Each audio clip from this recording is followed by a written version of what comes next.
Problem number 13. Okay. This is a problem. This one and the next one are problems written by former students of mine. Thanks, Mike. This is a problem says, in Antarctica, several engineers need to know what angle to make a curve so people won't die when it's icy. Given that the curve has a radius of 20 meters and the snowmobile will be going about 30 meters per second, it's a very fast snowmobile, around the curve, what's the angle at which the curve needs to be banked? So we're trying to make sure that we can go around with no friction, okay, is the idea. So we're trying to find the design speed. What are we trying to find again?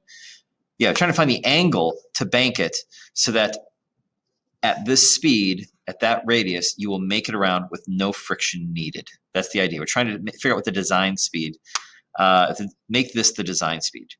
Okay, so what angle does it need to be at? Okay, so we're solving for an unknown angle, which people are usually a little more uncomfortable doing, but we can do it. We can do it. All right, here we go.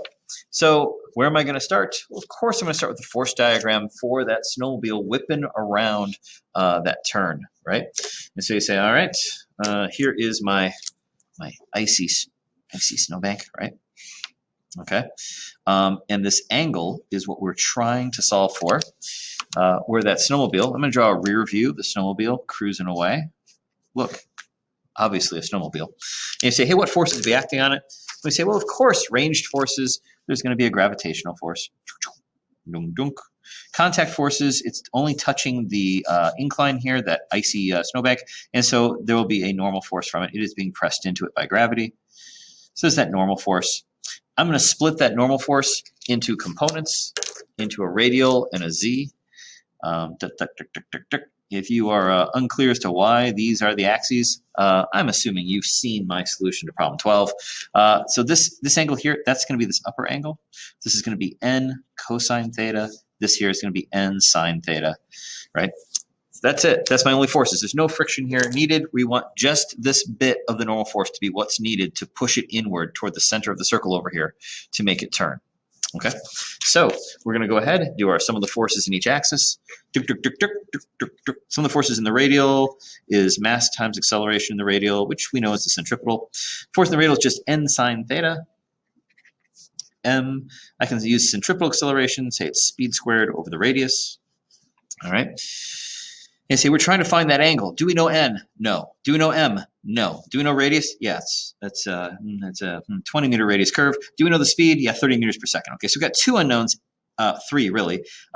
Theta we're trying to find, n and m that we don't know. Let's go to the other axis. The sum of the forces in the z-axis is mass times acceleration in the z. We're going to call, our axes are going to look like this, right? This is going to be the z. This is going to be the radial.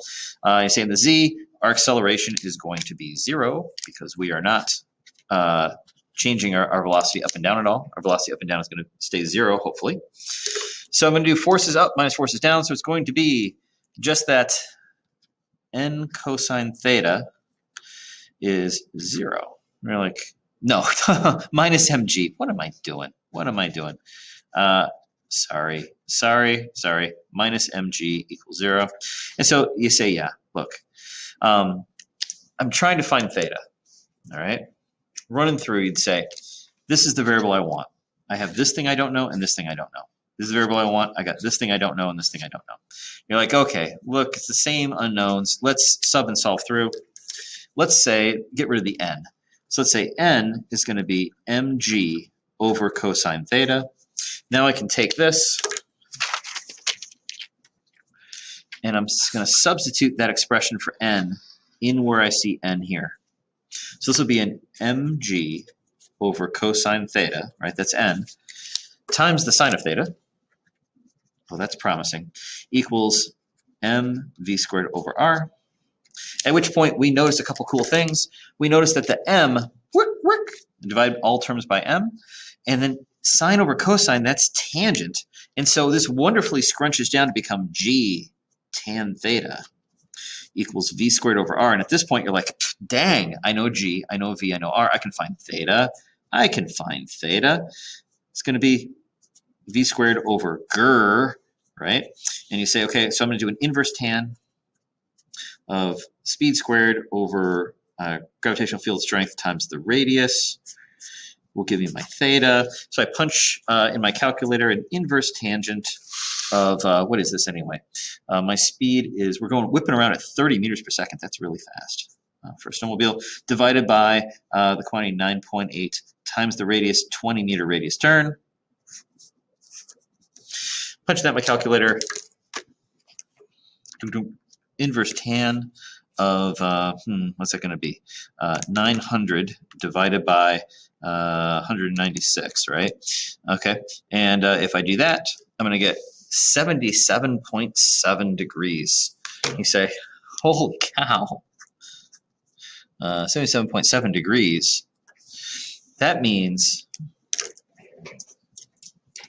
right, that this incline is like going up from 180, right? It would be like up to, so here's vertical, right?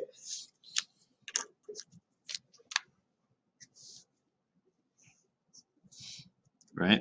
You're saying, oh my gosh, 77 degrees, that's from 90 degrees, that'd be down 13, right? It's like 5, 10, 13, right? This thing is like, it's like here. That's ridiculous. Right? That's just nuts, right? That's crazy. That's crazy. It's crazy talk, putting a dot there in the circle. So yeah, so it's like if this is vertical, right?